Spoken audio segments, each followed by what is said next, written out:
Okay, I think we are fully going. Had to always doing my checks, give it about 5 minutes, and then we go into it. All right. And now, make sure we got that low enough. Yep. Knock that down a bit. Okay, so some interesting things have come out about Pirate Software. I saw the live stream with the original YouTuber who got the VOD that was deleted after Pirate Software accidentally showed his direct messages with one of his top moderators.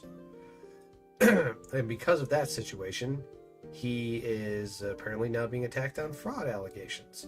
I don't know how much the law applies to this. All he really was doing was stacking the deck in his favor, as far as I could tell. I don't think he committed fraud. And as the lawyer said in one part of the live stream that he did, he apparently has a contract possibly set up that has stipulations that let him get away with that. And it wouldn't really violate terms of service for Twitch. But we will find out. We'll see what Legal Mindset has to say about it and jump into it, because he's reviewing what was already reviewed. And I've been curious what his thoughts on it were.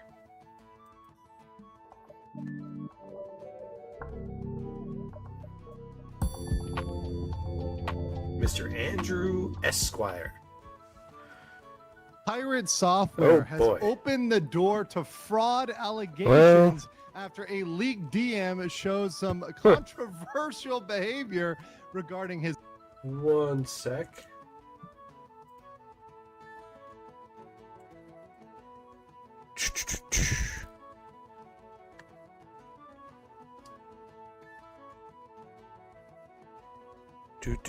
There we go. Just had to reset it.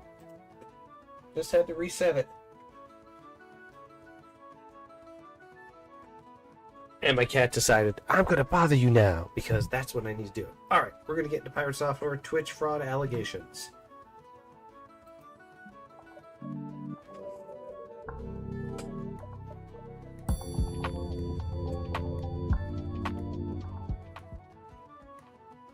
Pirate Software has opened the door to fraud allegations after a leaked DM shows some controversial behavior regarding his mod, bit donations. What is it? Are there federal laws in place that make it so he can't manipulate something on Twitch to break a record? Because it's a privately owned company.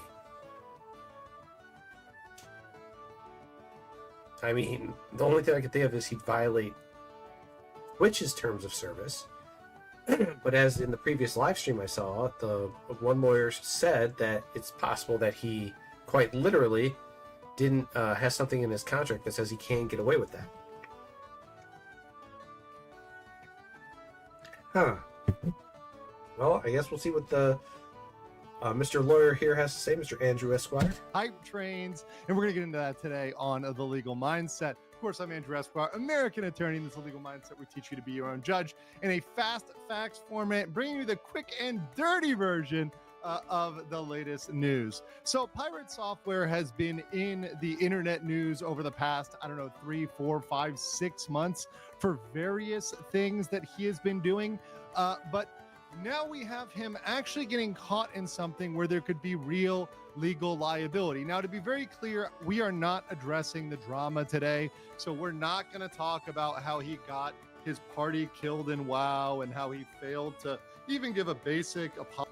I love how he says we're not going to address these controversies, but then he proceeds to address them. I don't think some content creators understand the subtle nuances to if you say you're not going to talk about something, but then you still talk about it. Even I've done that. Apology and say, hey, look, listen, this was really my fault. I could have done more here, not try to deflect it, not try to blame everybody equally, but just take responsibility and own up. We're not talking about that. We're not talking about any of the fig tree allegations and whatever he did with a ferret. That's between him and the ferret. We're also not talking about stop killing. Big tree allegations? I haven't heard a darn thing about that. games, although we did talk about that on a previous episode, and you can tune back and catch. Oh yeah, we're going to be seeing a video today with good old Adam Ross and his Stop Killing Games initiative, because some new stuff's come out, and it's funny. Catch my Stop Killing Games commentary. However, one thing we are going to talk about is this fall in subs, because a lot of this does have to do with the fact that Pirate Software, due to all of these controversies, is hemorrhaging. Remember, he said he wasn't going to talk about the drama, but he's talking about it still. Subs. And when you are hemorrhaging subs, and I'll bring this up again at the end, this opens you up to a lot of potential problems from people that used to be supporters. So obviously, in the over 104,000 people as of date over the last just 30 I wonder days, how many he's lost. losing over 104K followers. Amongst those certainly are some whales, some people that donated a lot to his channel and now feel really... Oh, he's using the term whales. And then there's the term super whales. For those that aren't aware, the concept of the whale and the super whale are corporations' way of insulting consumers and calling them big spenders. People that will pour the most amount of money into something that you make. And it sucks to be labeled that, but that's what they do. And that just goes to show you. For those of you who think a company cares about you in any way, shape, or form, well, mainly a big corporation, they don't. But I know smaller businesses do care about their employees, but once you get too big, it's hard to care about every single one. Just how it goes with these oversized corporations. really hurt. We feel betrayed by Pirate Software. And whenever you have that happen, not only are you going to have more people paying attention to your channel, more people looking for you to make mistakes, more people logging what you're doing, but you're also increasing potential liability, because one of those people, any of those people that donated a lot, that felt they gave a lot, might have claim or cause if you end up slipping up and they felt misled, and that might generate some sort of cause of action. I don't really think I've never seen that happen, except with people who donate on a video game for its development, and the video game never comes out. Now, in Pirate Software's defense, his game Heartbound has come out, and it wasn't until recently, when people started targeting him about the game, that he started doing updates for it. So, to put things in perspective, it's possible he could have scammed people with his game of the $20,000 that he raised for it. I believe it was about 1,000 less than what I'm saying, but it was pretty close to 20K. But the bottom line is, I think Pirate Software is a con man. That's my opinion on it. I think he's a con man. I think he's conned people into believing that he's something he's not. And that's something we might have here today. So let's get into it. What happened? So Pirate Software, while live, accidentally showed a DM with his moderator. That DM shows that his mod was purchasing bits to extend Pirate's hype train. Now, that's a Twitch thing, and we're over here on YouTube. We only have hype.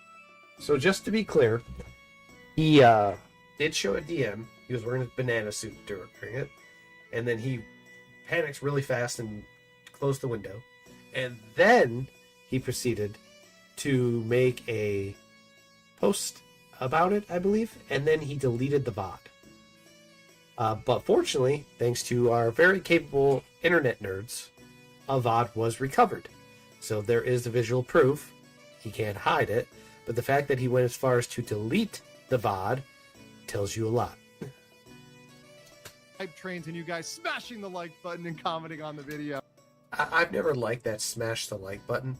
Please don't break your mouse on your keyboards either. Don't do that. Don't smash the like button. You can subscribe and you can press like once, but let's not smash it and then break it. Which is always appreciated. But that's a particular mechanism at Twitch, and Pirate Software has actually been known for breaking that record repeatedly. In fact, only recently, I believe the VTuber Vidal, Neurosama over there, beat his record, but previously he'd been setting records as related to this hype train. So it's something. Yeah, Twitch has a weird hype train system. You get people to donate money to you, and it raises the hype train or something. I don't know how it works. I don't use Twitch a lot, but apparently that's how it works. And he did it with bits. He got to the max level 55. Twitch must have increased it, because then he got to like level 100 plus, and another Twitch streamer got to like 111 and surpassed him. So yeah. That, you know, as a channel, if you're setting records, you're me. typically pretty proud of that. Now, it appears his DM, the DM with his moderator, it appears his DM was purchasing bits to extend Pirate's hype train. Now, by and in and of itself, and we're going to see that with the terms of service, etc. I think this is pretty harmless, but like I said, everyone's talking about Twitch terms of service. I want to be clear about this, and I will never change my opinion on this because it just can't be changed. Twitch and YouTube do not, companies in general, do not enforce their terms of service equally among everyone. They pick and choose where they want to enforce it. Let's not get that confused. That probably wouldn't be a problem if the moderator was doing that on their moderator account, right? And the moderator was just as a moderator going and donating those bits. However, it was beyond just the moderator doing it. The moderator was donating them not with their main account, but with an alt account, which the mod made Pirate aware of, and which presented itself not as the mod, but as a friend of the mod, as a separate person who was not the mod, which is not true. We're going to see that right today. So I'm going to pull up the actual footage for this. Me. Of course, if you want to catch the full analysis, right, the full breakdown, you can always catch the full version on my live. So here is Pirate Software, and this is the moment in which he was caught in 4K showing the DM. So here's him during gameplay. One sec. I think I forgot to set this to repeat. There we go. Place my head between them and go full burn mode and make. What? Okay, so here's where he pulls it up, and this is the screenshot. We're going to go into it. I'm going to read it through, but here's the screenshot, and you can see quality's pretty bad. He's going to click away from this. He's just going to try to clear this out because obviously this does not look good for him. So this is him pulling it up on stream here, and I'll just go ahead and let the rest of it play, as you guys will see that this is indeed Pirate Software. You can see his messages between Kronos, the ones that we were just showing you, and then you're going to watch. So you can see he's got it up here. He's going to click away, right? He clicks away pretty quickly, right, to get over here. And by the way, another thing, big credit to Quinn Theo. I'm going to tag his video in the video below for. I'm curious. I couldn't find Quinn Theo's original video in his description. Let me see if he put it down there. No. No. Oh, nope. No, that's not it either. Nah, he didn't add it. Yeah, he didn't link it down here. Bad legal mindset. Not even a pinned comment. Very bad. But anyhow, let's continue. For bringing this up and for making this presentation and kind of collecting this together. But in that screenshot, we have some pretty damning proof that he was talking with the moderator in order to engage in this behavior. So let's look at this. And to be clear, as it was stated in Quinn's video that I watched, lawyer did say there's a possibility that Pirate Software has in his contract with Twitch that he can do things like this. We don't know, but he might. Here, I'm going to read through this for you guys so you get it. So Pirate Software says, let me know if you do. Bits is going to be the best way to do it due to the return if you need to save it. So what he's talking about is, what is the most efficient way for you to buy these bits and then extend the hype train? And the return would imply that he's going to get money back, that he's going to get reimbursed. So that implies that as this moderator is donating, Pirate Software is going to pay him back for what he gets. So it's going to be returned to him. So he's going to get, as Pirate Software says, like an 82% return. See, T3s might be better, don't know. Bits is 82% return when you buy them in bulk. Have you bought it? He says, I've done 100 T1s on my personal, ready to do 40 T3s on my alt. Can do bits instead or both. Did Sheesh, that 50K moderator bits at must be 20 loaded. seconds left. So saying he extended the hype train with 50K Maybe bits when there were 20 seconds Maybe the moderator is a whale or a super whale. left. Okay, what is the alt? Serendipitous Bean. Remember that name, Serendipitous Bean. It's going to come up. Where's the beef? And then he goes on to say, didn't mention this to the mods either. Now the challenge is to clear the queue. The queue is referring to his kind of backup TTS queue, which he has to clear or it's donated to charity. But the more important thing is this Serendipitous Bean. And here's this profile here. What is this? In real life, friend of Kronos. And excited that they are now free from corporate. Love your stream and what you do for people here. Oh, this is the alt account. That's his alt account. There aren't many cooler supporter streamers left once they get big like this. Stay cool about it. Tell Kronos that Ben says their regards. So it was Kronos on an alt, so I don't know why. I just don't understand, like... Is it really a violation of Twitch policy to do that? I don't know. Inflated numbers. I mean, there's a group of people from Thextra who, in order to increase views on their live streams, actually feature the live streams on their active index sites for games. So no matter what, it's considered a view. So there's different ways to manipulate the counter. Here and this information courtesy of Guy on Twitter. So thank you, Guy. This was the description here of Serendipitous Bean. IRL friend of Kronos. So Kronos is the main moderator. And excited that they are free from corporate. Love your stream and what you do for the people here. There aren't many cooler supportive streamers left once they get big like this. Stay cool, bud, and tell Kronos that Ben sends their regards. So this person is clearly painting themselves as not Kronos, not the moderator, but a separate IRL friend of this moderator, which is extremely deceptive if you ask me. Now, I could see that being a crime. Deceptive intent when dealing with a product. Like if you're intentionally deceiving your viewers on Twitch, that I could see as a legal liability. That would make more sense to me. how does this convert to a legal issue? Well, there's three potential legal questions, and these were brought up also by Quinthio in his very good video. Well, Twitch Terms of Service isn't going to sue anybody, so.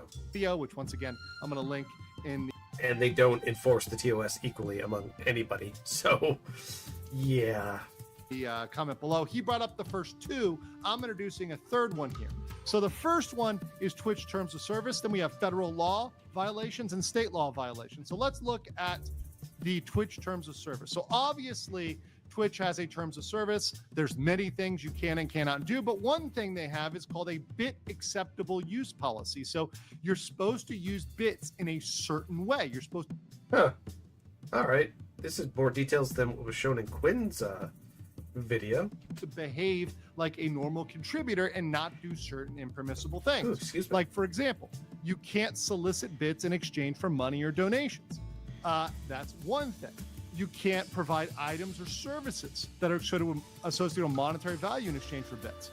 And a big thing here, and this is one that I think he has to really watch out for, is selling, offering to sell, trading, bartering, or transferring bits to other users in exchange for real or virtual currencies. So as in paying back Kronos violates that. But again, Twitch TOS not enforced equally. if this mod is using these bits and transferring them to Pirate Software, and Pirate Software is converting that to cash and paying them back, that would appear to violate the TOS. Beyond that, you cannot use the bits to engage in any fraudulent, criminal, or otherwise unauthorized activity, soliciting or receiving bits for any fraudulent or any other criminal activity. That could be a problem because of the nature of what they did, because they engaged in a kind of fraud there where you were having a sock puppet account, a fake account, an alt account, right? That is donating these bits, pretending to be a friend instead of a mod. Now understand that a mod can very well be perceived as an agent or an employee of the streamer. So if a mod goes out and does something on the streamer's behalf, they are an agent.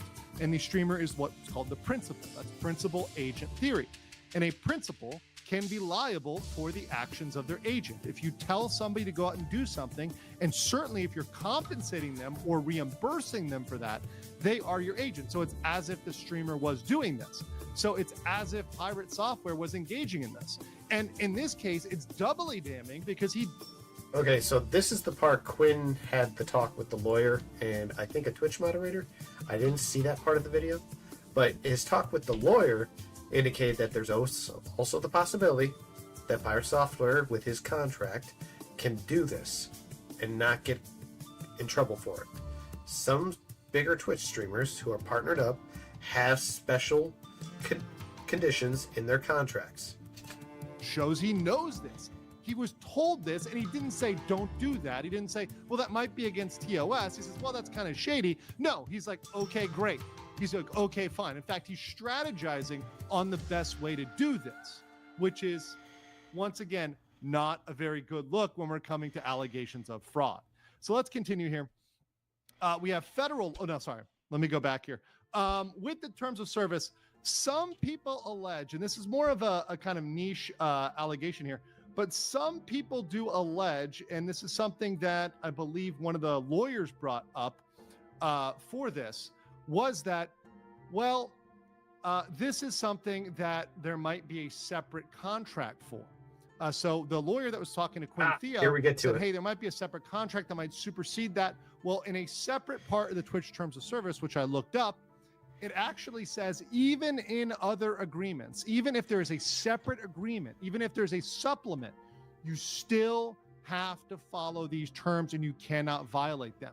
And I'm very sure that a separate agreement would have incorporated that statement because it's intended to be applied to all separate agreements. So even if there was a separate private streamer agreement, even if Pirate Software got a lawyer and negotiated a private agreement with Twitch, even if that happened, I doubt he's able to break those terms. And beyond that, he's not allowed to break the law. And what we get into next.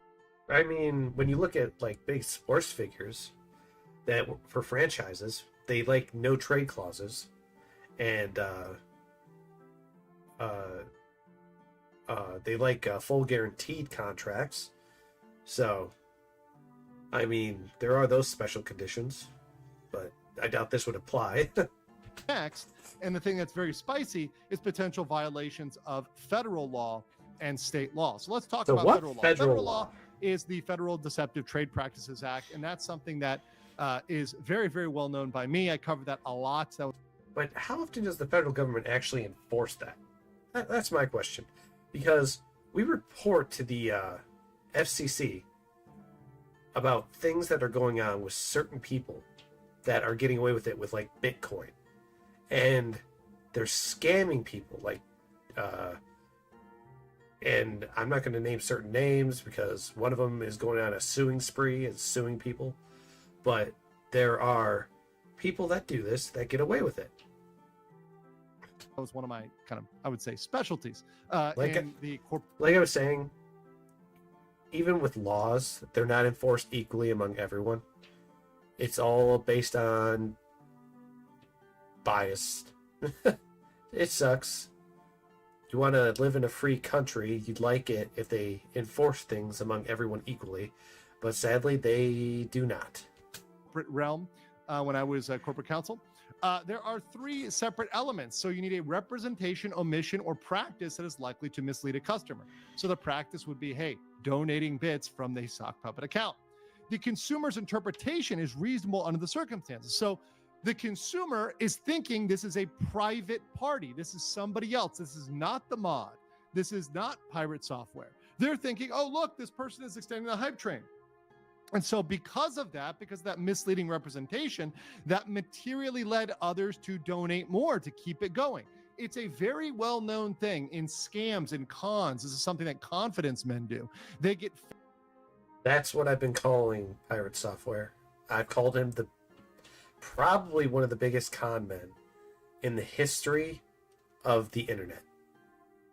But that's my opinion. but I still think he's done an excellent job conning everybody into believing what he is. And he even had me. I mean, his shorts I thought were pretty good. I used to watch him a lot. And turns out they're not all that accurate. I mean, some of them might be true. But come on. The guy has already shown the ego, and it's getting kind of obvious. He's a con man. Fake buyers to go out there and gin up interest so that people will buy stuff even though it's overpriced. That is a very common fraudulent practice. So by not disclosing the fact that essentially your agent, your employee is going out here and doing that, that is misleading a reasonable viewer, a reasonable consumer. That's a possible interpretation of that. Once again, it's not for sure that he would be convicted of this, but this is opening up the door to these questions. Beyond that, there's state law. So Twitch is in California. Every state has their own Deceptive Practices Act. Florida has one, Georgia has one, New York. A lot of them follow what's called the UDTPA, California only which is puts the away Uniform citizens. Deceptive Trade Practices Act. But some of them also have They don't things give that a go further. crap Some of them have about criminal illegals.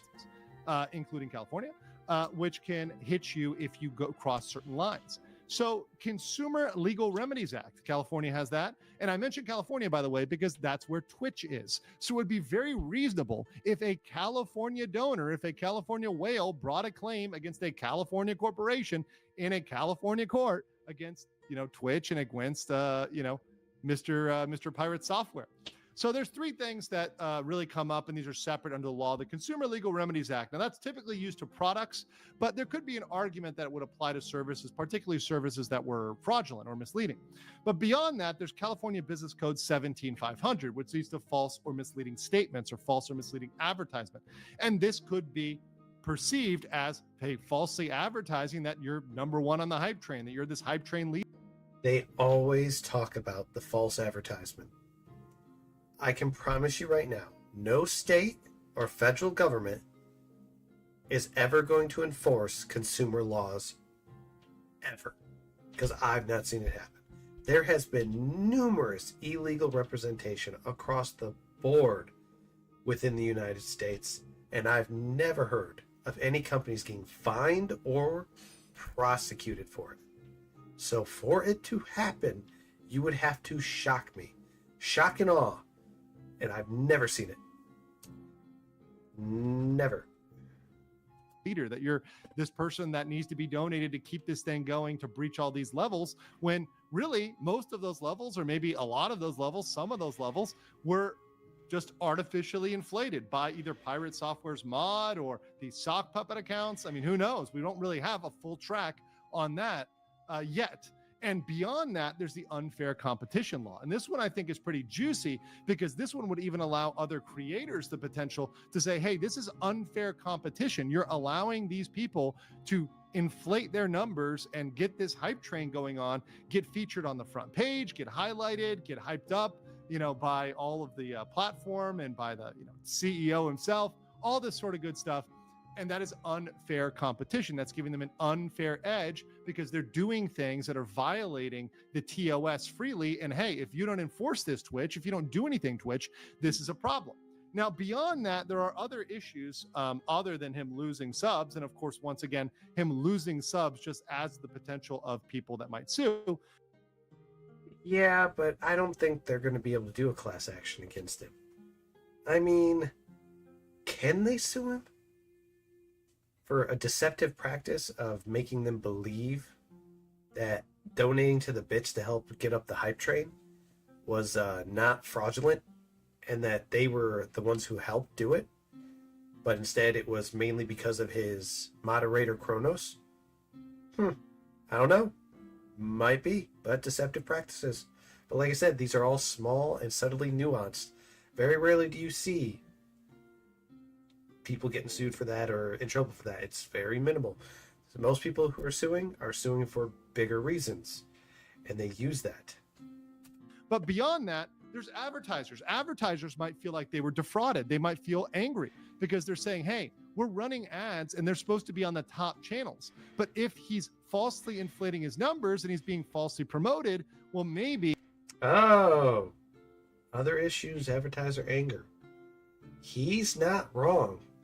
That's potential. That's loss for Twitch because they're working with these streamers. But I mean, come on. Come on. There's advertisers with Hassan. There's advertisers with extreme leftist extremists that are on Twitch. Take my word for this, Legal Mindset. If the advertisers cared, they would have pulled out a long time ago. And I don't think they have, even for those creators.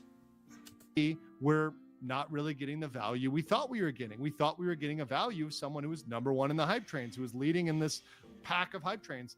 And we're not getting that value. And even if they don't have a claim, they might express their anger. They might pull out. They might refuse to advertise. Beyond that, this could open the flawed floodgates. If Twitch does not crack down on this, does not issue some punishment, some correction, well, others might say, well, I can do that too. And then Fun fact. Again, his options here are very vague. The first two are super vague. If they gave a crap, they would have gone after other people who were doing the gambling stuff on Twitch, saying, oh my God, I'm getting this stuff. This is so crazy. There's even ads with these people. And gacha games that are on Twitch where they're advertising for that game and they're doing the same thing. It's subtle nuances, and if Twitch was ever going to enforce it, it would be shocking. I know Twitch made changes to their TOS in terms of the gambling and the hot tub crap and certain streamers dressing within a certain amount of clothes, but if Twitch really cared, they would have done something a long time ago. Now, there was an incident, I think, a while back about the Twitch adpocalypse. I don't know how that went over. I know a lot of advertisers pulled out because of some situation. I don't know what it was about, but I do know this. If Twitch cared, they wouldn't be what they are now. They would be less so. But, like I said, they don't enforce their TOS equally among everyone. They pick and choose who they're going to hit. And setting an example, if Twitch wanted to set an example, they would have set an example a long time ago, earlier in the game. But they didn't, because they became what every great what company that's doing good and then gets a lot of money, and then suddenly everything just falls apart. It's just what happens. The bigger the company, the less they care. And then everybody is going and committing this deception, which would just open up Twitch as a really, really poor perceived platform where everyone is essentially artificially boosting their own numbers. Really? Fextra does this. Fextra is well aware of this. They do it all the time. You can go to their actual index sites for games that they post content on, and their live streams are playing in there, like linked, and it gives them free views. There are manipulations. People are committing fraud all the time, violating the terms of service, inflating their numbers. Most of the big streamers are doing this in some form or another with something. But it's a nuance, because this is like saying, I'm posting on Twitch that I'm live streaming to get people to traffic it to my channel. Okay. But does that count as fraud?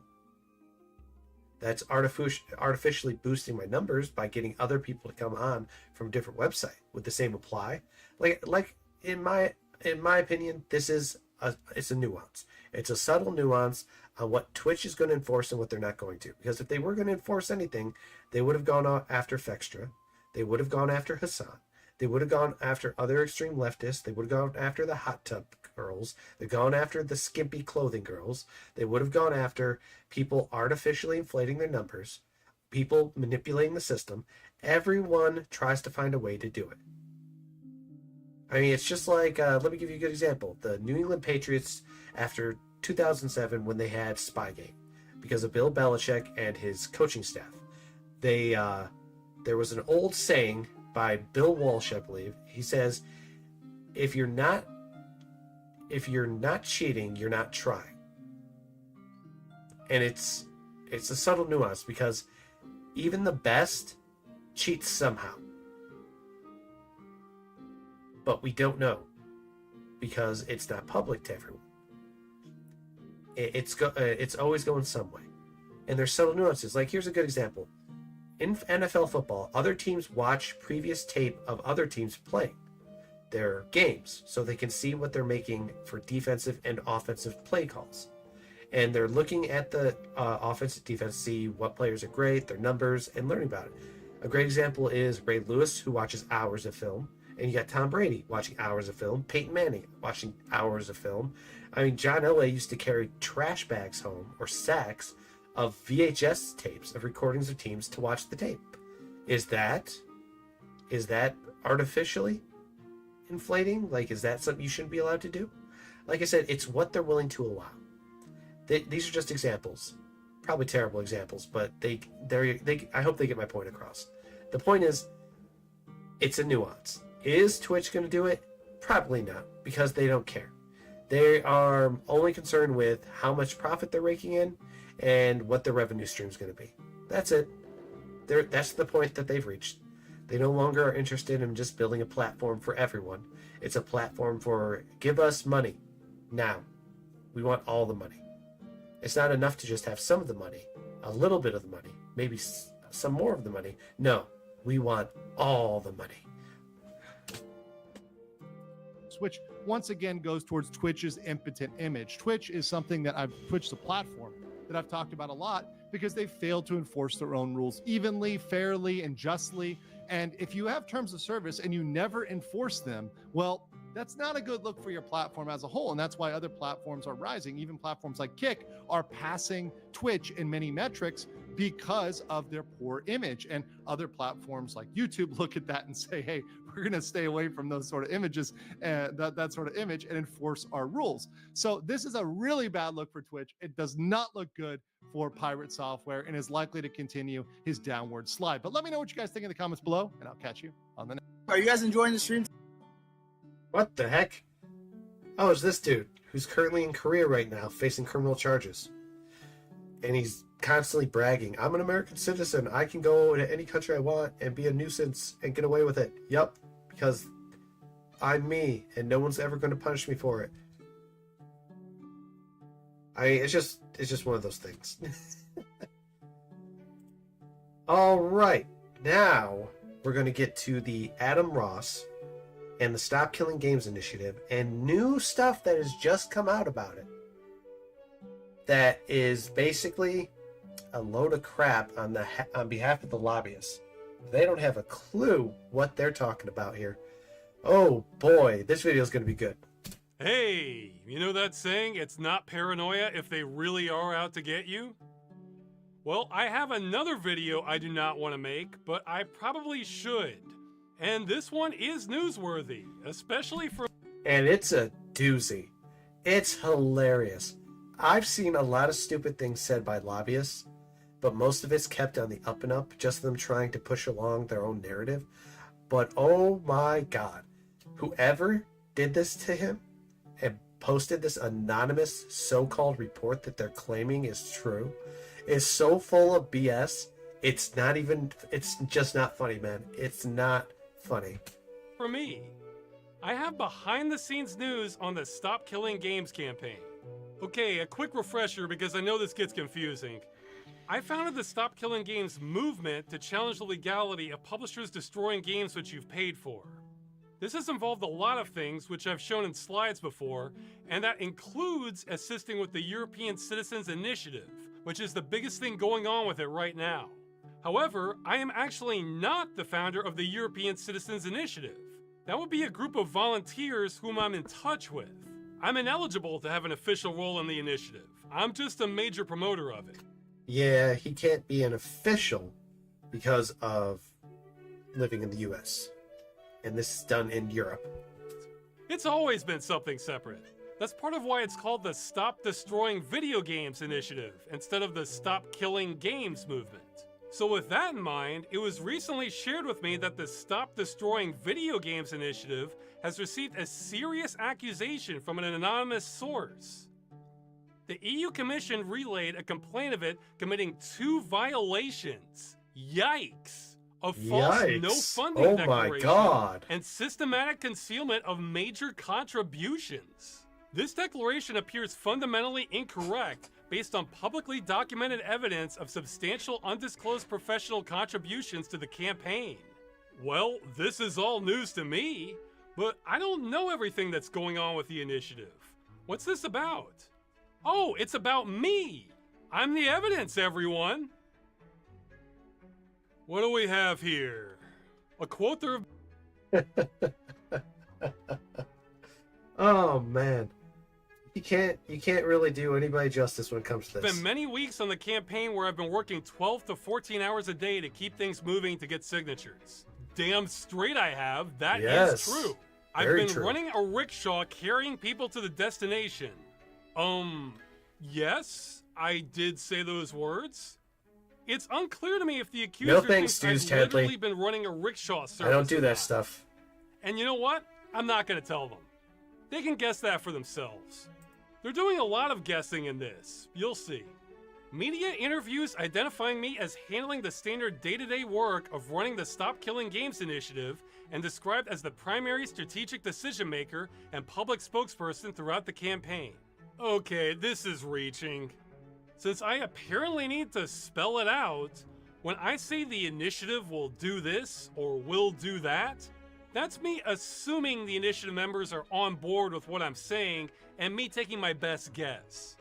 I've even said before on video, the initiative members are not a hive mind. They can disagree with each other, including me. They certainly listen to my input, but the decision on literally everything about the initiative is theirs. If I don't like something but they do, then I just have to deal with it. I have no actual authority. Nobody in the initiative takes orders from me. But get ready, because here comes the clown accounting. 15 to 20 weeks of 12 to 14 hour days. That's interesting that they call this a conservative estimate, because they're making these numbers up. They may as well be reading tea leaves. It's true I think I've spent that many hours a day working on this campaign. For some weeks. He's been working on this campaign for a few years, but the funny part is he's just doing it in his free time. That's what he's doing. It's volunteer. He doesn't get paid. He doesn't make money from it. I don't know if he has ad revenue that comes in from his videos on YouTube, but I do know that his entire channel has been, I believe, fully dedicated to Stop Killing Games. And he's been trying to push it for a while. It's thanks to Pirate Software's negative takes that were incorrect and not a proper representation of the Stop Killing Games initiative that he got all this attention for it. So like they say, negative press is some press. But to each their own. But 15 to 20? That would have killed me. Some weeks were this high, others it was anywhere from 0 to 4 hours a day. I don't know. You know why I don't know? Because I never track my hours. Why would I? Nobody was hiring me for this. Yeah, he doesn't get paid. I think they're accusing him of being a consultant. And he's providing his expert opinion on how they should approach this, and they think he's being paid for it. He's not.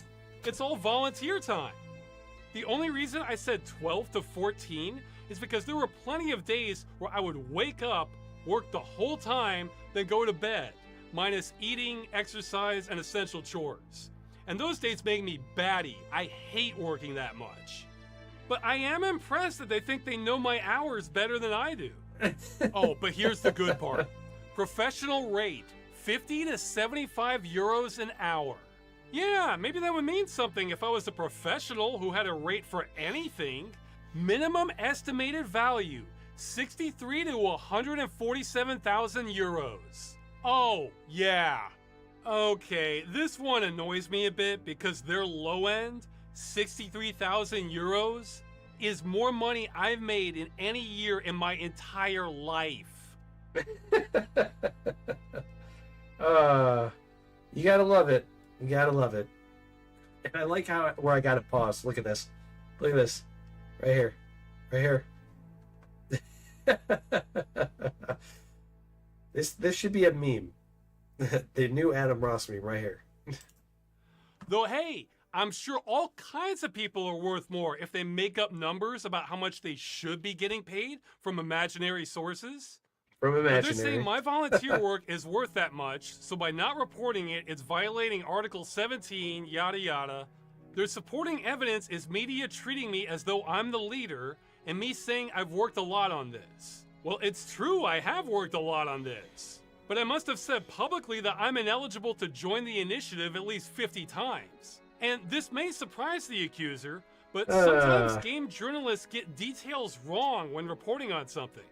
12 to 14-hour day commitment during many weeks far exceeds any reasonable volunteer threshold. Yes, true, they're right about that. That isn't reasonable at all. I've hated this crap and I can't wait to work less on the campaign.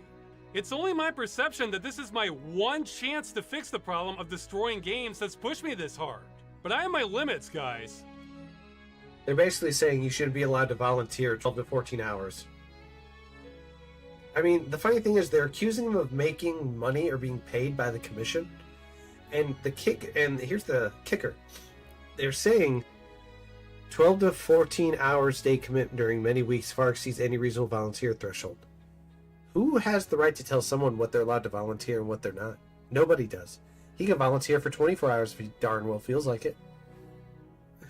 These guys, this whole thing looks professional, but it's ugly. Professional time investment constitutes quantifiable in-kind contribution under transparency regulations. I guess good thing I'm not a professional then. Well, this is a very serious accusation. And it sounds like I should have logged my hours and made up hourly rates like my accuser did, huh?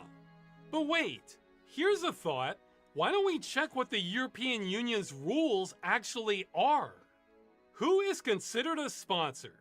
Sponsors are people or organizations providing financial support over 500 euros. Okay, well, I've spent 0 euros on the initiative, just a crapload of time, so that's not me.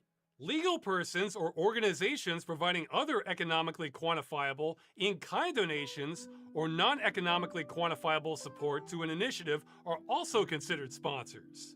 Well, I've been advised I'm not a legal person, I'm a natural person. That sounds right, and I certainly wasn't representing an official organization. I mean, I haven't signed one form with Stop Killing Games on it, or for the initiative for that matter.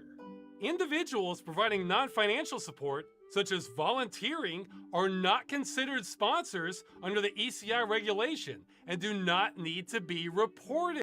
That's the key word there. It's all volunteer, his choice. They're going to start putting laws up that make it so if you volunteer, it's excessive and it's not allowed. That's just silly. Oh, what's that? That description, which is exactly what I've been doing? So the EU says the initiative has been following the rules this entire time? But what about this anonymous accuser saying the EU doesn't know its own rules? Is there a hidden clause here? Like you're not a sponsor unless you work really hard? So let's get this straight. We've got an anonymous complaint saying the initiative is violating EU law. I'm apparently in charge of the initiative despite being ineligible to even join it, hence why my name is not on here. The accuser is making up how many hours I've worked on this and are making up imaginary money amounts I've supposedly donated in kind, and their claims directly contradict the EU's own laws on this. And hey, plot twist, there's something I didn't tell you. The official organizers literally asked EU representatives if it was okay for me to assist them in the capacity I have been back in spring of 2024. A year ago. Just to make sure everything was above board in case there was a problem or we needed to report anything. They said what I've been doing is fine. We've been doing this by the book, guys. So where did this complaint come from? Well, we'll never know. It's anonymous. But let me ask you, does anyone think this is just some concerned citizen acting independently here? I mean, pretend all of these accusations were true. Would that end the initiative? Maybe. I don't know. Someone was gunning for us. This is a shot across the bow. Now again, this complaint is anonymous, so I'm not accusing anyone. I don't know who wrote it. But I'll just say the timing of this is awfully hot on the heels of an industry lobby group giving some very bad statements about the movement. In some cases, I think outright lying about it. It's crazy to me, lobbyists who pay politicians to fight against a bill, but the amount of money they're giving them will never be made up in terms of what they're getting back from stopping something. It always throws me off that they do stuff like that, because I'll never understand the point behind lobbying behind certain things. But I don't know if it was them. Maybe it was a different lobbying group. Or maybe it was just some political hatchet man hired by the industry. But someone was trying to kill the initiative. Filing paperwork to the European Union accusing the initiative and myself of violating the rules, maybe even committing a crime, I'm not sure. That's no small thing. This is the industry playing dirty now. It reminds me of Battleship. They took a shot hoping my battleship was here when it was actually here. So they missed, but I sure felt the splash. So why am I telling you all this? Well, this has me a little worried. I mean, this complaint doesn't scare me. We followed the rules and they made up the charges. I mean, hell, if they hadn't put appears... I mean, this is what they do, though. They make up things and then post it. I mean, for all intents and purposes, this is slander against Adam Ross. It does count as slander. They're accusing him of something he didn't do and putting out information that is in bad faith. Like, you don't have a more clear-cut sign of slander than you do with something like that. And he, if he wanted to, I doubt he would, but he could sue and be like H3H3 and get access to the anonymous tipper and get him for it because it's a false statement. It's not true. It's a lie, and he's being falsely falsely accused of something he has not done. The only thing he's done is log tons of hours freely and voluntarily without being paid. Now, I don't know if he's being paid through ad revenue. I have no idea because I have something on here that prevents me from ever having to deal with that. Fundamentally incorrect. This might have been borderline libel against me. But the fact that first we have the industry lobbying against us, then we're getting this attempted shot at us behind closed doors, makes me concerned about what's coming next. I mean, I haven't done anything shady that I'm aware of, but maybe that doesn't matter. If they can't find a real angle on us, maybe they'll make more things up. Maybe serious things. At the rate we're going, I'm expecting the next news to be a Photoshop of me in a parking garage doing a handoff with a briefcase full of money. Now, what I've been told is if the industry can't kill the initiative, the next step is to throw so much dirt on us, members of parliament start getting scared to support it. So just because this is only the second shot at us, that doesn't mean there aren't 20 more shots coming behind it. And I'm again reminded of how stupid this whole thing is when you consider what a comparatively low cost end-of-life plan is. I bet whatever companies are spending on lobbying against us is more than it would cost them to have end-of-life plans for their games.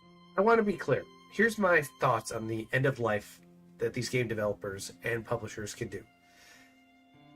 First, let's go with the logic. They decide to shut down the game and stop running it. Okay. They're well within their rights. However, they're not making any more money from it. Therefore, releasing an end-of-life service would do them no harm because they are not liable or responsible for what people do with the game code once it's provided, allowing modders or other programmers to maintain it. Now, if they open private servers and start making money off it, oh well, you chose to give up the game and you didn't want to do that. However, if they want to avoid the private servers and people trying to make money off the game from other people's sources, because the company's not happy with it for one of two reasons. Oh, one sec, phone.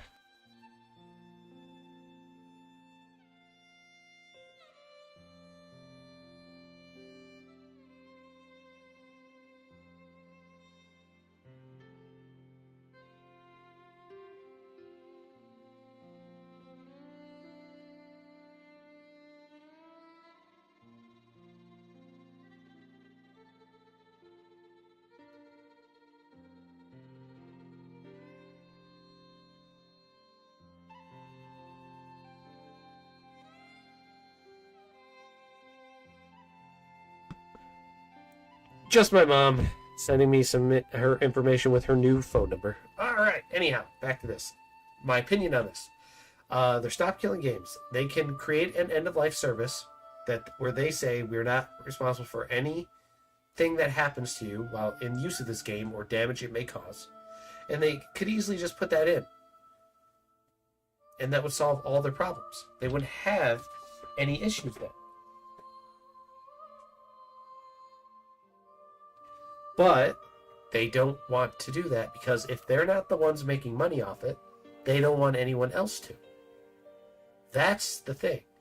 Because it's weird to me that they choose to stop supporting it. But then when people try to create private servers for it, then they start suing them all up the wazoo. But you're the ones who chose to stop supporting it and you took it down. Why is it that people aren't allowed to just have it after they've already bought it? Now, I don't believe MMOs should have an end-of-life game unless you paid for them outright. I mean, literally paid $69.99 for access to an MMO. If it's a free-to-play MMO, then no, it shouldn't be part of the end-of-life thing. That would make a lot of companies upset because that'd be a loophole they could exploit, but fun fact, it'd be funny to watch because they make no money off it in the beginning. Laugh at you, Ubisoft. Especially in the future. Hell, I think a lot of end-of-life plans for games will be less than those imaginary euros I'm not being paid. But I don't know what's coming next, and it could get a lot worse than this. Who knows? I am so out of my league on this. I have never been a political target before, so this is all uncharted territory for me. Have you ever played a game that's getting harder and harder, and you can still keep up with it in the moment, but you're starting to think at the rate it's going, you're not sure if you can handle it in a level or two? That's kind of the vibe I have right now. And for those of you who think I'm being paranoid, did you hear about that retro gaming YouTuber who was arrested for reviewing modded handheld consoles? Oh, yeah! That doesn't hit close to home for me at all. Hang on, what is this? Forget copyright strikes. A retro gaming YouTuber faces possible jail time for reviewing gaming handhelds. You're kidding me. Oh, well, if it was emulation, that doesn't shock me, but I'd have to see the whole video to know what's going on. I have no idea. I don't think you can get arrested for reviewing gaming handhelds. I know you can get sued because there was a guy who got sued. There was two guys that got sued. One of them's a lockpicker, professional lockpicker on YouTube. He got sued by a company who told him that we don't think you can unlock our lock. And he proceeded to, all right, I'll accept that challenge. And he opened it up with a piece of a pop can. He got it open. And then, because of all the views and negative publicity that the company got because of it, they proceeded to sue him for damage, intellectual damage to property. They literally are suing him for that. I don't know how it's going, but I know they probably don't have a case. It just looks really bad for them. And then there's another guy. Oh, what was he doing? There's another guy who got sued. I forget what it was, because there was a guy for the lockpicks, and there was another guy who got sued for something else. But, oh, wait, was that it? Nah, I can't remember. If I remember, I'll bring it up. I mean, I don't have any handhelds, so I guess I'm safe there. But what about abandonware? If I play an emulated Commodore 64 game, are they going to send the cops to my place as step 5? Gotta love the games industry. But as of this moment, I still feel free to speak my mind, so I better make use of it. Here's the thing. The video games industry is worth billions. If they really want to smear me or the initiative, they'll find a way to do it. We're lucky their attempts have been so bumbling so far. I mean, Bumbling would be I an just showed you how understatement. these claims are false because they're lying about how the law defines my actions. Video Games Europe was almost certainly lying about this claim, and it was irrelevant. Almost certainly lying about their liability here. They were either so obtuse they couldn't understand what we're asking for when it's spelled out for them, or they're lying about not understanding it. Take your pick. Oh, and this claim. This one is a bit clever because it can't be disproven. You could say this about anything. Like, I could say it's prohibitively expensive for me to make a paper airplane. And you might say, what are you talking about? A piece of paper costs what, 2 cents? And I could say, yeah, but that would curtail my choice. Because I want to make my paper airplane out of the Magna Carta, and that's priceless. Thus, it's prohibitively expensive for me to make a paper airplane. I guarantee you that's the kind of logic they're using here if you were to really dig into the details. Oh, and let's let everyone know this lobby group isn't even representing its members that well. BeamNG says they weren't consulted by Video Games Europe and disagree with their statement and behavior. There's a few representatives that have come out in response to the group that's supposed to sponsor, they're sponsored by, but they didn't go to them first to discuss anything. When you represent like 12 companies, they have to be brought into the loop to know what's going on. Like, what is it that you're posting that people are saying that we said? Even Epic Games, yeah, that small company, you probably haven't heard of them, has come out saying that they're currently non-committal on this. So Video Games Europe wasn't representing them in their statement either. So if they're not even consulting their members, who the hell are they representing exactly? Okay, some news as I'm editing. Ubisoft has responded to stop killing games. I was not expecting that. It's a lot of misdirection. Alright, support for all games cannot last forever. We're not asking you to support the game. Just release the code and let people, modders, programmers, maintain it. It's not a hard thing. They've done it for Minecraft, and that's still going on, but there's hundreds of private servers. You've got Roblox with private servers. You've got Ark Survival with private servers. I mean, all these, there's a lot of games that have private servers, so it shouldn't be an issue if they don't want to support it anymore. Just hand it over to us and we'll take it from there. Try and speedrun this. Okay, this is irrelevant. We're aware of your terms. It's not yet determined if they're legal or not. This is also irrelevant. This part is true. This is a widespread problem in the industry. The only thing unique to Ubisoft is they're trying to get away with this crap as a French company. Okay, even the EU Commission wouldn't commit as to whether these types of games are services or not when asked. So he can call these games services, but legally they might not be. Services tell you when they end. And the endless support argument. Okay, I'm undecided. If this was a senior developer saying this, I would 100% call this misdirection. I mean, hey, this looks awfully similar to that comment from Video Games Europe about endless support. This could be the industry's new playbook. If they keep throwing that playbook out, why? It's already been disproven. We're not telling you to support the game. We're not. You just have to provide an archive of the code for people to maintain the actual game. It's not a hard thing to do. It's not. This is not asking you to break your backs. If they can pretend to not understand what we're asking for over and over again, maybe they're hoping that will change the narrative. However, this is a CEO saying this, so maybe he really doesn't know how these games work. Hey, if so, he wouldn't be the first CEO to not understand how his company's products work. So I can't tell if he's just trying to gaslight everyone, or if he just doesn't know how these games are made, so I don't think that half the CEOs have any idea what to do. A CEO is not brought in to understand what it is they're selling. They're brought in to keep the company rolling.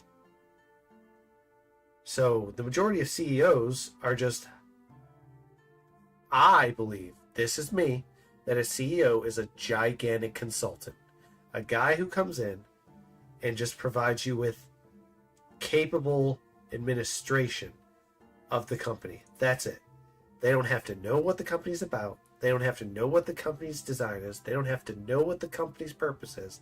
They just come in there and they run it. That's it. And a lot of people will blow back and say, well, they're not going to hire someone with no experience. Really? You think so? What about Bobby Kotick for Activision Blizzard? Dude had no experience when it came to actual game development. And the guy made terrible choices that cream pied and destroyed games. And he was once said on record saying he believes employees shouldn't have unions or rights. Not those exact words, but I'm just cliff notes here. Like, I'm sorry. CEOs don't know half the crap that they're doing. There's a few who have an idea, like Sven for Larian, or Miyazaki from software. Both of them were programmers first, developers second, and then they became the president or CEOs of their respective companies. But you see how successful they've been by sticking to what they're good at, because they have someone at the helm who knows what the company's about. But if you put someone there who has no idea, has never been with the company ever, and is hired outside of it, that ends up turning it and flipping it upside down.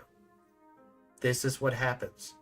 It happens to probably 99.9% of big corporations with these CEOs. They just come in, they have no idea what the company's actually about. They give you a surface level explanation when they're in the interview, and then they get hired by the board or by the original owners to be the face. It's just what they do. They don't understand what the thing's about. You can see it. It's in every major developer across all of gaming. You can see it. They don't understand because they didn't work within the company to get up to that point.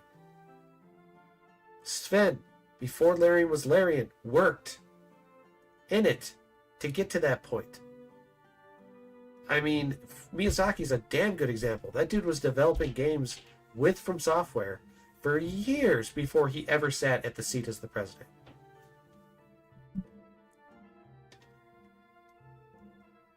There is just too much with CEOs and companies.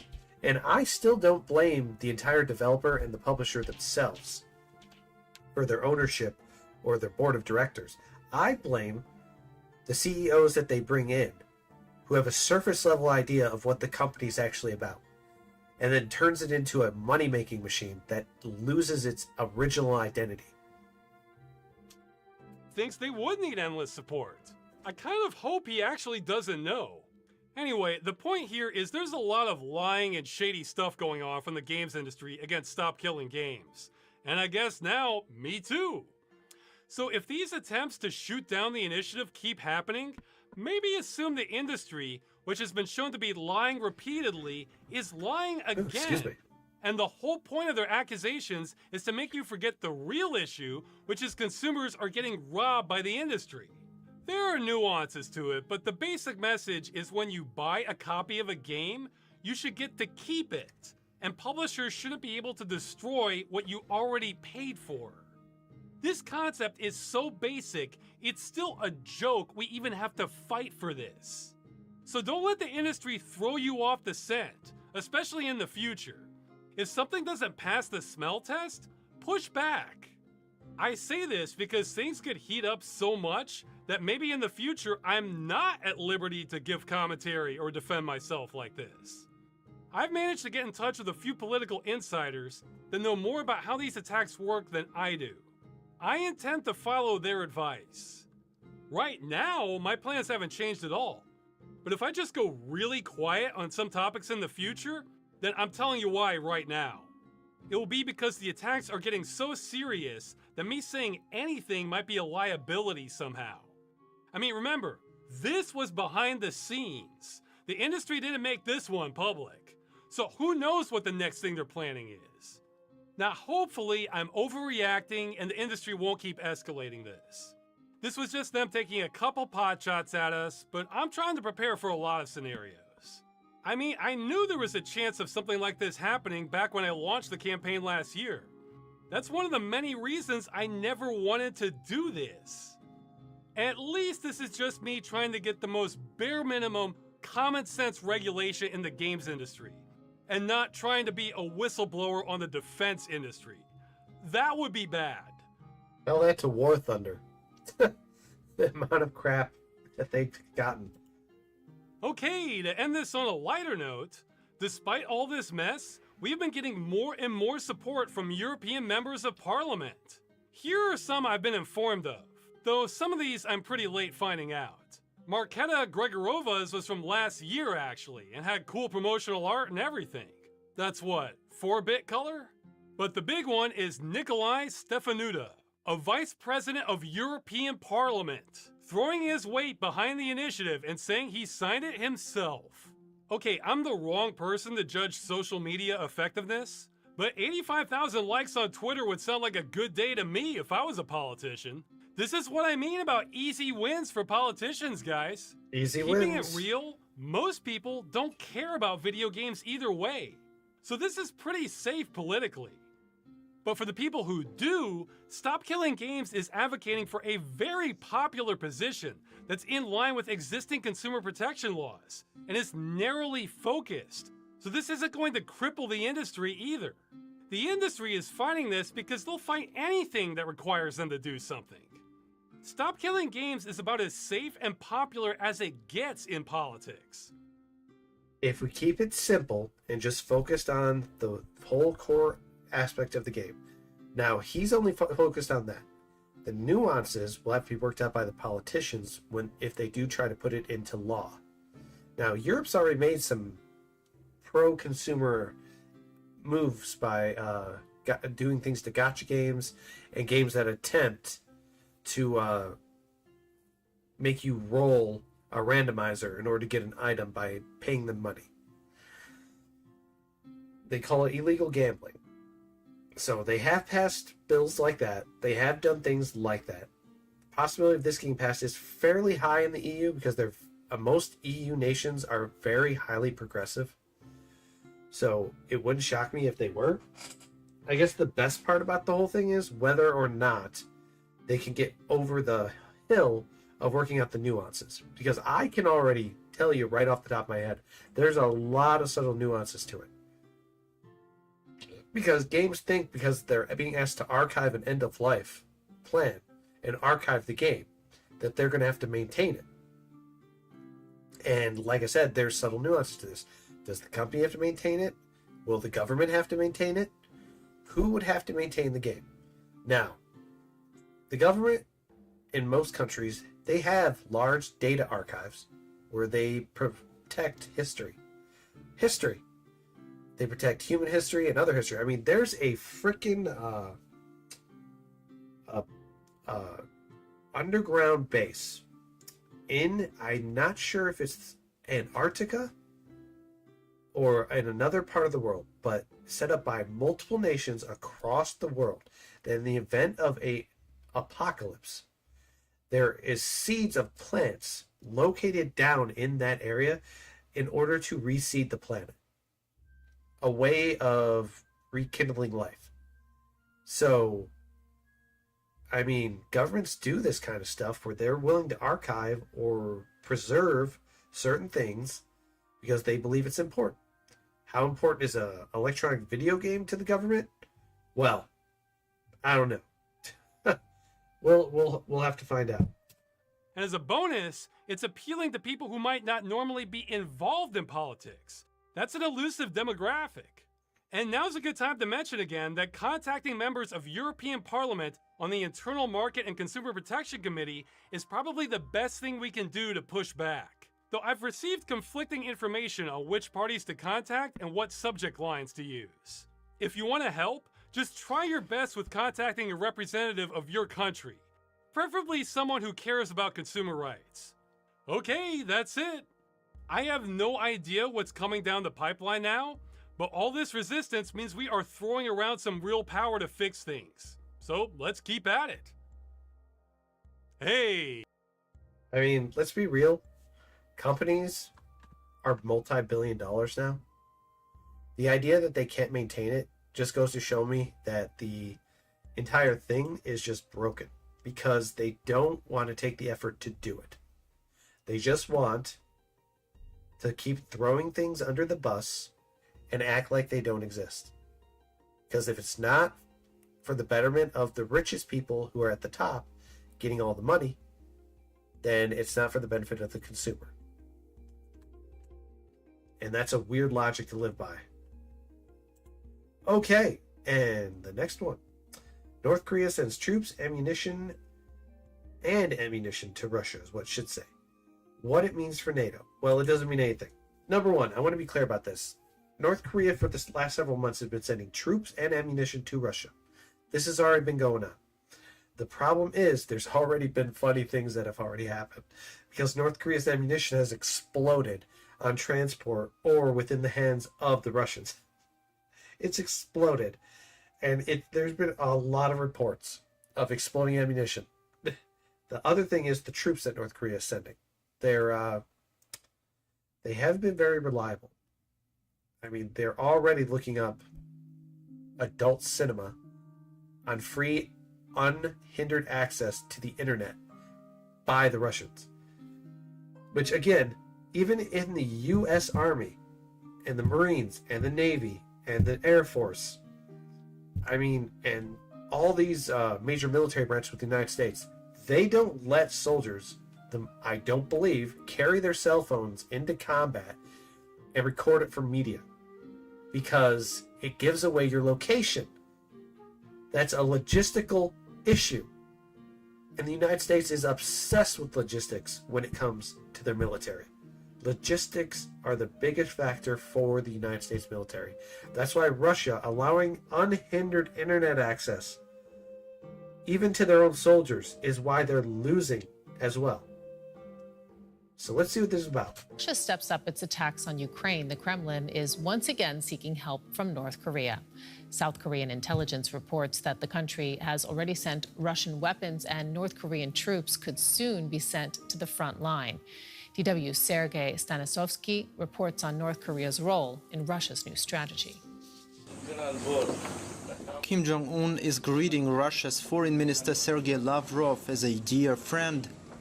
Lavrov, in turn, has only warm words for the North Korean leader. The president sends you his warmest greetings and reaffirms his commitment to all the agreements that have been reached. He looks forward to continuing direct contact with you in the very near future.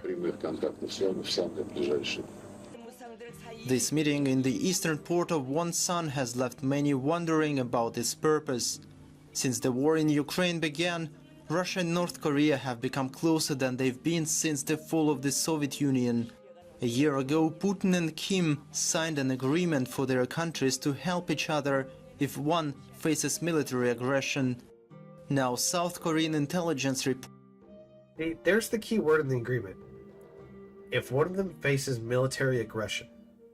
But Russia's the aggressor. Ukraine's the defender. Ukraine didn't attack Russia. Russia attacked Ukraine. The subtle nuances here are just, they're funny to watch and funny to see. But to be clear, North Korea's ammunition has been exploding.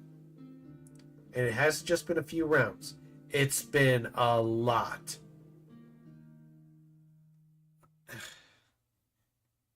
Not to mention, the North Korean troops that they have sent over are very incapable fighters.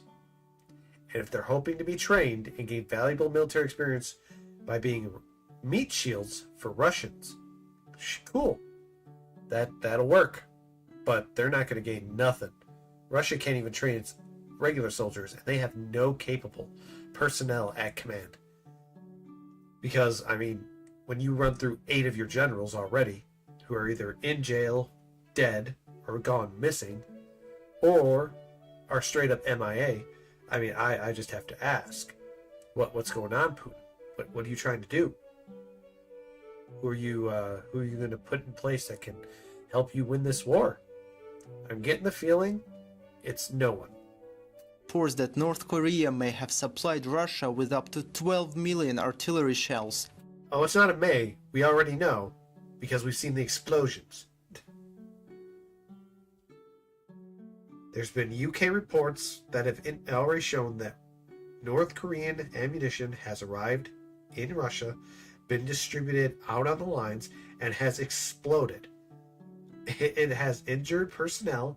It's not even funny. It's just hilarious. According to Ukrainian intelligence services, Pyongyang has been providing up to half of the shells Russia uses to attack Ukraine.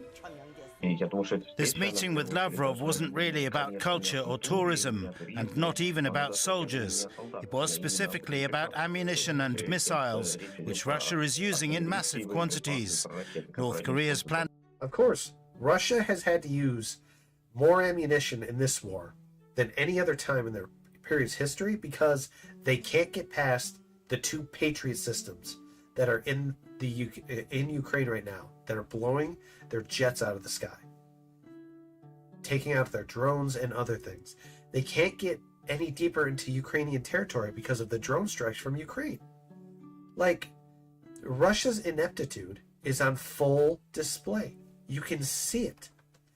And the most hilarious part about this whole thing is that they are under the impression that they're somehow winning.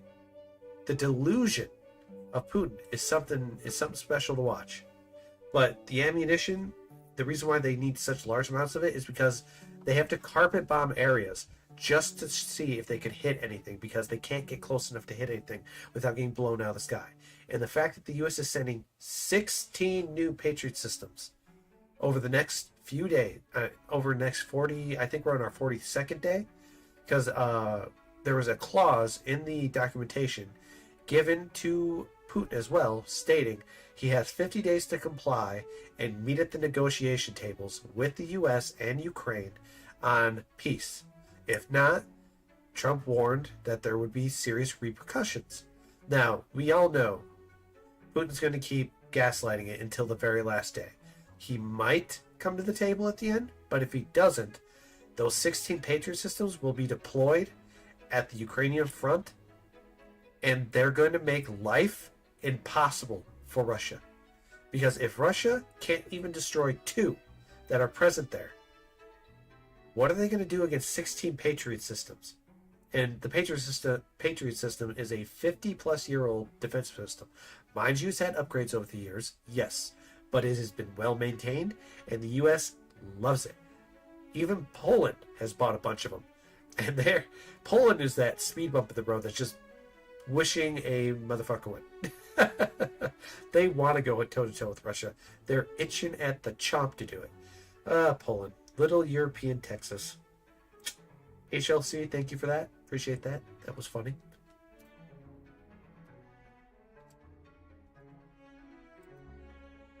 And economy happens to overproduce exactly those kinds of items in equally massive quantities. Russia may be investing there now. Another clear area of cooperation between Russia and North Korea is military support. The countries haven't revealed how many North Korean troops are ready to help Russia. According to Ukrainian and allied intelligence, up to 30,000 North Korean troops could be sent to the front by the end of summer. The North Korean army... There's already some there. Not a lot, apparently, but they are there. There have been Korean soldiers found dead in Ukrainian front lines. They're already there. The idea that they're not is foolish to think. Army is larger than Russia's, so this is just a very small fraction. But these are special operations forces. They avoid sending ground troops because they're not very combat ready. Much of their time is spent working in the fields or studying the leader's ideology, but their special forces are fairly well trained. Last fall, South Korean intelligence reported that around 12,000 North Korean soldiers were sent to assist Russia. Excuse me. In this footage from January, a Ukrainian investigator is believed to be questioning one of those soldiers captured by Ukrainian forces. Without help from allies, including North Korea, it would be difficult for Russia to step up its attacks on Ukraine as it is doing now. Russia is not waging this war alone, as many people wrongly assume, but with the support of its allies. Well, I mean, there's also the other side of it. There have been French troops inside Ukraine since the start of this whole thing, where they are quite literally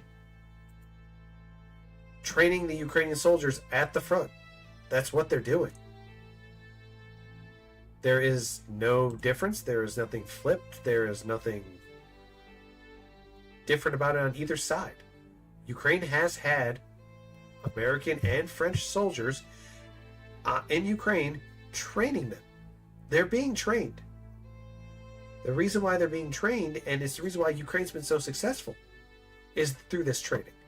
I mean, there's a video of French soldiers training Ukrainians in the middle of live action rounds while they're being hit by Russian soldiers to where they can strike back. And they won because of that advice.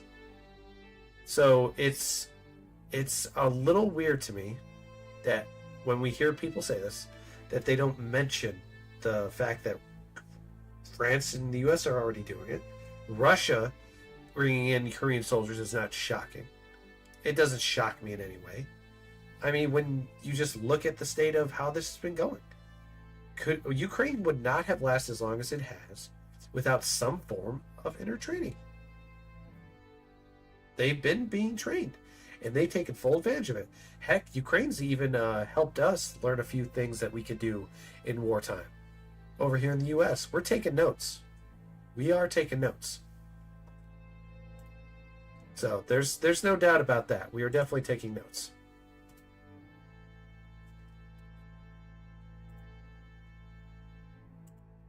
For example, one can observe the use of North Korean ballistic missiles. It gives Russia the capability to carry out drone attacks with an intensity of over 700 strikes. As the West urges Russia to end the war, Russia's former president Dmitry Medvedev has just promised to step up attacks on Ukraine. And let's get more now. We are joined by Frank. The attacks that they're claiming that they're doing, like the attacks, it's obvious what's going on. They have to carpet bomb because they lost two of their biggest radar planes for spying already. They've lost jets. They've lost a ton of armor. They are using donkeys just to get supplies and other military equipment through. It's no doubt Russia has no other choice. They can't break through with the Patriot system. They're not able to get past the Ukrainians' guerrilla tactics, so they just carpet bomb. That's all they do. They carpet bomb an area, and they hope that it works. That's the hope. Frank Ledvich, military Oh, and fun fact, it's not working. It's not working. Senior lecturer in strategic studies at Portsmouth University. So what is your take on this? Will there be North Koreans fighting for Russia in Ukraine soon? There already are. Good morning, Sarah. Yes, I think so. The South Korean parliament was briefed by their National Intelligence Service about a month ago on this. Oh, and just to be clear, South Korea is a heavily militaristic developing country. They love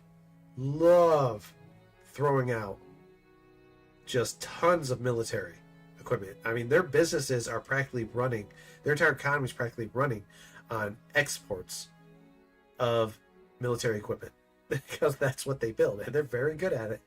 They've developed one of the best tanks in the world. They've got one of the best radar systems in the world. I mean, South Korea, they're doing some stuff. And the estimates range up for between about 15 to 30,000 troops. Kim Jong-oik vows unconditional support for Russia.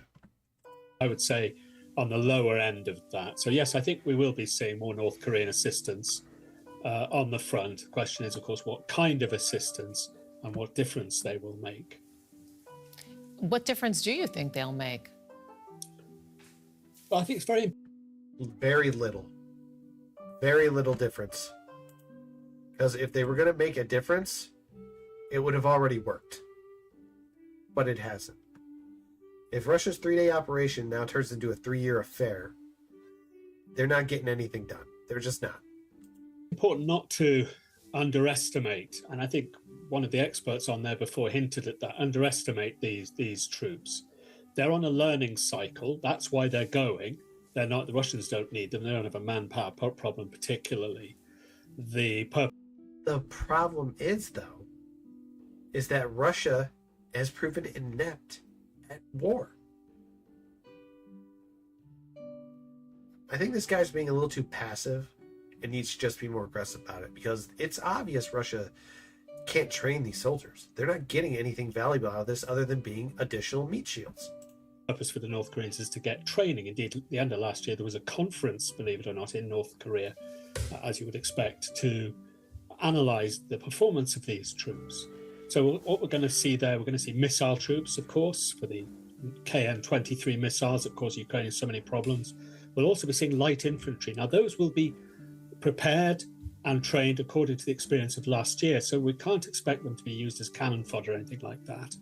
They will be reasonably effective. But as I say, the Russians don't particularly need them. And from the Russian perspective, of course, and indeed...